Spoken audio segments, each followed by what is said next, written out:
حقیقت کے خلاف ہے تو جو جھوٹا ہے وہ بھی نبی نہیں بن سکتا۔ تو اس طرح اس نے اپنا تعارف کروایا۔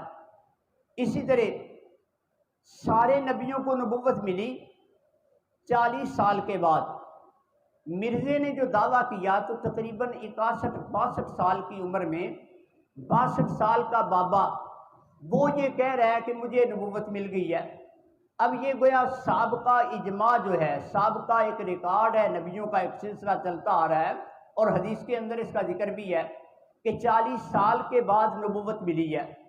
تو اس کو جو یہ دعویٰ سوجا اور اس نے دعویٰ کیا تو یہ 62 سال یا 61 سال، اس کی پیدائش کے اندر اختلاف ہے کہ 1840 ہے یا 39 ہے، اور 1901 کے اندر جا کر اس نے دعویٰ کیا کہ میں نبی ہوں۔ تو اتنی عمر کے اندر، بڑھاپے کے اندر جا کر یہ دعویٰ کرنا، یہ پہلے سابقہ اجماع کے خلاف ہے، اور مرزے کے جھوٹا ہونے کی یہ دلیل ہے کہ یہ جھوٹا ہے اور یہ سچا نہیں ہے۔ اسی طرح جتنے نبی آئے ہیں تو اللہ نے نبیوں کو جسمانی، ذہنی، روحانی عیبوں سے پاک رکھا ہے۔ نبیوں کے اندر نہ کوئی جسمانی عیب ہوتا ہے، نہ کوئی ذہنی عیب ہوتا ہے، نہ کوئی روحانی عیب ہوتا ہے، اور یہ ان سارے عیبوں کا مجموعہ تھا۔ اس کے اندر جسمانی عیب بھی موجود تھے اور ذہنی عیب بھی اس کے اندر موجود تھے، روحانی عیب بھی موجود تھے۔ تو جو سارے عیبوں کا مجموعہ ہے تو وہ یہ دعویٰ کرے کہ میں نبی ہوں، کیسے یہ ٹھیک ہو سکتا ہے؟ جسمانی طور پر آنکھوں سے کانا، ایک آنکھ کے اندر جو ہے وہ فرق تھا اس کا، چھوٹی سی ذرا، تو ایسا بندہ جو ہے وہ نبی نہیں بن سکتا۔ ایک خطیب صاحب وہ بیان کر رہے تھے کہ پاکستان کے قانون کے اندر ایک لیٹ والا ٹرک اگر چلے تو جی ٹی روڈ کے اوپر اس کا چلنا جرم ہے، تو ایک لیٹ والا نبی نبوت کے جی ٹی روڈ کے اوپر یہ کیسے چل سکتا ہے؟ تو یہ ایک جسمانی عیب ہے اس کے اندر۔ اسی طرح خود کہتا ہے کہ میری جب شادی ہوئی تو میں بیوی کے قابل نہیں تھا، یہ بھی تو عیب ہے جسمانی۔ اور ساتھ کہتا ہے کہ میرا یہ معجزہ ہے کہ میں بیوی کے قابل نہیں تھا، لیکن 9 مہینے سے پہلے ہی بچہ بھی پیدا ہو گیا۔ تو اب آپ یہ اندازہ لگائیں کہ یہ معجزہ ہے، ایک بندہ شادی کے قابل نہیں ہے اور اولاد پیدا ہو جائے، تو یہ معجزہ ہے یا بدنامی کی بات ہے؟ اسی لیے اس کو جواب یہ دیا گیا کہ اگر یہ معجزہ ہے بھی تو آپ کا نہیں بلکہ آپ کی بڈھی کا معجزہ ہے۔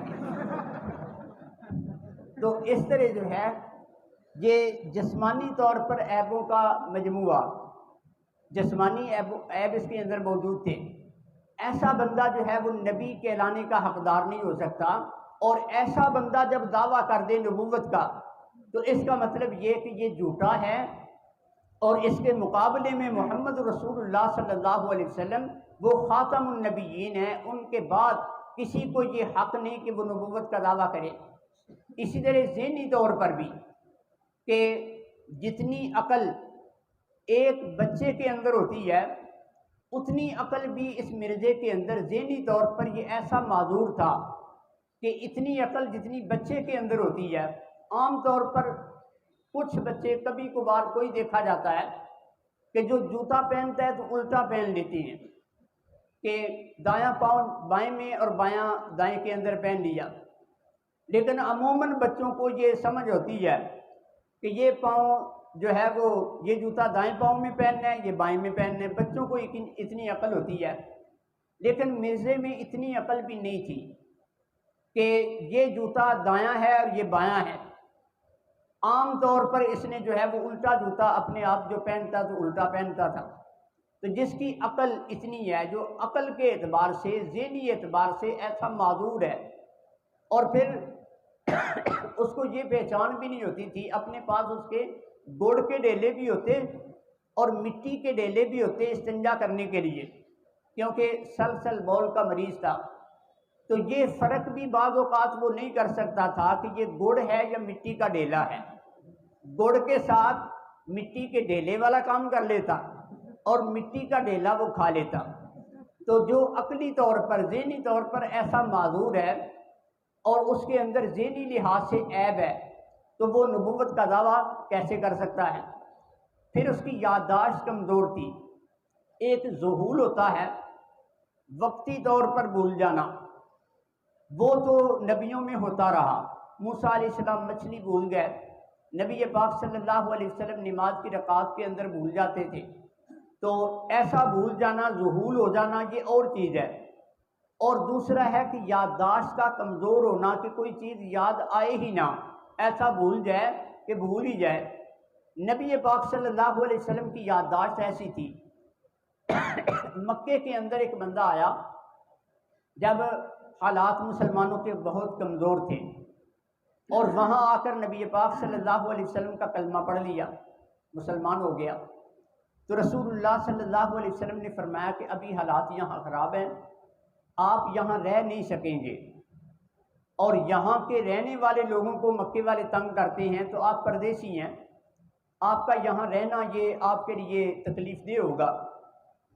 تو اس کو کچھ چیزیں بتا دی کہ آپ اپنے علاقے میں جا کر یہ کام کرتے رہیں، اور جب حالات ٹھیک ہوں گے پھر آپ آ جانا۔ مکی دور کی ابتدا کے اندر وہ بندہ آیا، ایک ملاقات ہوئی اور وہ چلا گیا۔ پھر مدینہ منورہ کے اندر بالکل آخر میں آ کر وہ مدینے میں آیا، دوسری ملاقات اس کی یہ تھی۔ اس کو یہ خیال تھا، اس کا یہ اندازہ تھا کہ نبی پاک صلی اللہ علیہ وسلم مجھے نہیں پہچانیں گے۔ آ کر ملا، اور ملتے ہی اس نے پوچھا کہ آپ نے مجھے پہچانا ہے؟ تو نبی پاک صلی اللہ علیہ وسلم نے بغیر سوچے سمجھے فرمایا کہ انت الذی لقینی بالمکہ، آپ وہ ہیں جو مکے میں مجھے ملے تھے۔ یعنی یہ نبی پاک صلی اللہ علیہ وسلم کی یادداشت تھی۔ ادھر مرزا خود کہتا ہے کہ میری یادداشت ایسی ہے کہ کوئی بندہ 20 دفعہ بھی مجھے ملاقات میرے ساتھ کر چکا ہو تو مجھے پھر بھی یاد نہیں رہتا۔ تو جس کی یادداشت ایسی کمزور ہو عقل کے اعتبار سے، جو ایسا آدمی ہو تو وہ دعویٰ کرے کہ میں نبی ہوں، تو یہ کیسے سچا ہو سکتا ہے؟ پھر روحانی اعتبار سے بھی، جسمانی عیب بھی، ذہنی عیب بھی، اور روحانی طور پر بھی اس کے اندر عیب تھے۔ نبی پاک صلی اللہ علیہ وسلم نے ایک عیب فرمایا کہ جھوٹا بندہ مومن ہو اور جھوٹا ہو، یہ دونوں باتیں جمع نہیں ہو سکتی۔ جھوٹ بولنا روحانی طور پہ ایسا عیب ہے، فرمایا کہ بندہ جھوٹا بھی ہو اور مومن بھی ہو، یہ نہیں ہو سکتا۔ اور مرزا ایسا جھوٹا تھا کہ نیا نیا بندہ جھوٹ بولنے لگے تو اس کو کچھ شرمندگی بھی ہوتی ہے، جھوٹ بولتے ہوئے شرم آتی ہے، یا کبھی جھوٹ واضح ہو جائے تو اس کو شرمندگی ہوتی ہے۔ تو یہ ایسا عادی مجرم تھا کہ اس کو شرم نہیں آتی تھی، اپنا جھوٹ ثابت بھی ہو جاتا تو اس میں اس کو شرمندگی نہیں ہوتی تھی۔ جیسے ہم عمران خان کو دیکھتے ہیں کہ کتنے اس کے جھوٹ ہیں، کتنی ہر بات جھوٹ ہے، لیکن کبھی اس کے چہرے پر اپنے جھوٹوں کی وجہ سے شرمندگی نظر نہیں آئی کہ اس کو شرم آتی ہو کہ میری یہ بات جھوٹی ہو گئی ہے۔ تو وہ اس سے بھی بڑھ کر ڈھیٹ، عمران خان سے بڑھ کر وہ بے شرم اور جھوٹا تھا کہ اس کو اپنے جھوٹوں پر کبھی شرمندگی نہیں ہوئی تھی۔ ایک دفعہ اس نے لوگوں سے چندہ وصول کیا اور کہتا ہے کہ میں نے کتاب لکھنی ہے 50 جلدوں کی، 50 جلدوں پر کتاب لکھنی ہے۔ تقریباً 5 سال سے زیادہ عرصہ ہو گیا۔ ابتدا میں اس نے 4 جلدیں لکھ دی تسلسل کے ساتھ، اور پھر اس کے بعد 5ویں جلد وہ 5 سال کے وقفے کے بعد آخر میں لکھی، اور پھر کہا کہ وعدہ پورا ہو گیا، میں نے وعدہ کیا تھا کہ کتاب لکھنی ہے، وعدہ پورا ہو گیا۔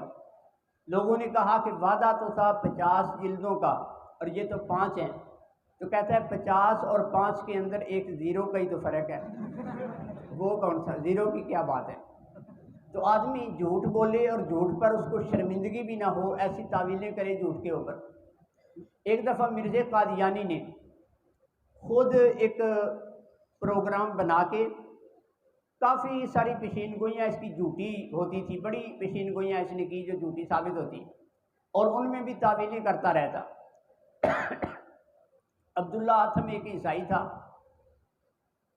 اس کے ساتھ مناظرہ ہوا، ہار گیا، اور پھر اس کا عام طریقہ تھا، خبر دیتا کہ فلاں بندہ اتنے دنوں میں مر جائے گا، تو چونکہ حکومت اس کے ساتھ تھی، انگریز اس کے ساتھ تھے، پروگرام کے مطابق اس بندے کو مروا دیتا اور کہتا کہ میری بات جو ہے وہ سچی ثابت ہو گئی، بندہ مر گیا۔ اس کو چونکہ پتہ تھا اس کی سازشوں کا، تو اس نے جو ہے اپنے آپ کو بچا کے رکھا اس کی سازشوں سے، تو وہ جھوٹ ثابت ہو گیا اس کا۔ اسی طرح اور کئی پیشین گوئیاں کرتا رہا۔